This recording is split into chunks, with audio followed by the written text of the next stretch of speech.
அண்ணன் திருமாவளவன் கொடி கட்ட முடியலன்னு சொல்றாரு. சாம்சங் தொழிலாளர்களை பற்றி தொழிலாளர்கள் பாதுகாப்பல்ல நிலைந்து கம்யூனிஸ்ட் சொல்கிறார்கள். ஆக உங்கள் கூட்டணியில் தான் இன்று குழப்பமே தவிர திமுக கூட்டணியில் உள்ள விசிக, காங்கிரஸ், கம்யூனிஸ்ட் கட்சிகள் குழப்பத்தில் உள்ளதாக பாஜக மூத்த தலைவர் தமிழிசை சவுந்தரராஜன் தெரிவித்துள்ளார். இப்படித்தான் மத்திய அரசை குறை கொண்டே இருந்தார். இன்னைக்கு விஸ்வகர்மா திட்டம் என்று ஒன்று ஆரம்பிக்கிறார். நான் கேட்கிறேன், 5 முறை தமிழகத்தை ஆண்ட பின்பு கைவினை கலைஞர்களை பற்றி சிந்தனையே உங்களுக்கு வரல. மரியாதைக்குரிய மோடி அவர்கள் ஒரு திட்டத்தை கொண்டு வந்தவுடன் அவசரமாக கைவினை கலைஞர்களுக்காக ஒரு திட்டத்தை கொண்டு வருகிறீர்கள்.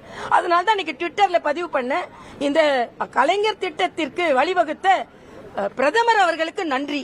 ஏனென்றால் பிரதமர் அவர்கள் தான் முதலமைச்சர் அவர்களை கைவினை கலைஞர்களை பற்றி சிந்திக்கவாவது தூண்டி இருக்கிறார்.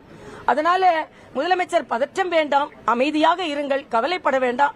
உங்கள் கூட்டணிக்குள்ள குழப்பங்களை முதலில் பாருங்கள். பொருந்தாத சந்தர்ப்பவாத கூட்டணியா? நான் சொல்கிறேன், இந்த சந்தர்ப்பத்திற்கு ஏற்ற கூட்டணி. திமுகவை வீட்டிற்கு அனுப்ப வேண்டும் என்ற சந்தர்ப்பத்திற்கு ஏற்ற கூட்டணி. அண்ணன் திருமாவளவன் கொடி கட்ட முடியலன்னு சொல்றாரு.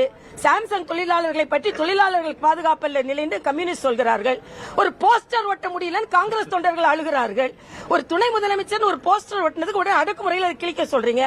ஆக உங்கள் கூட்டணியில் தான் இன்று குழப்பமே தவிர நாங்கள் இன்று ஏற்படுத்தி இருக்கின்ற கூட்டணி பலமான கூட்டணி. இன்னும் பல பேர் அதில் சேருவார்கள். அதனால் பலமான கூட்டணியை கொண்டு நாங்கள் 2026 சந்திக்க போகிறோம். அதனால் பதற்றம் வேண்டாம், அமைதியாக இருங்கள் என்று கேட்டுக்கொள்கிறோம். செய்திகளை உள்ளது உள்ளபடி தெரிந்து கொள்ள ரெஃப்ளெக்ட் நியூஸை சப்ஸ்கிரைப் பண்ணுங்க.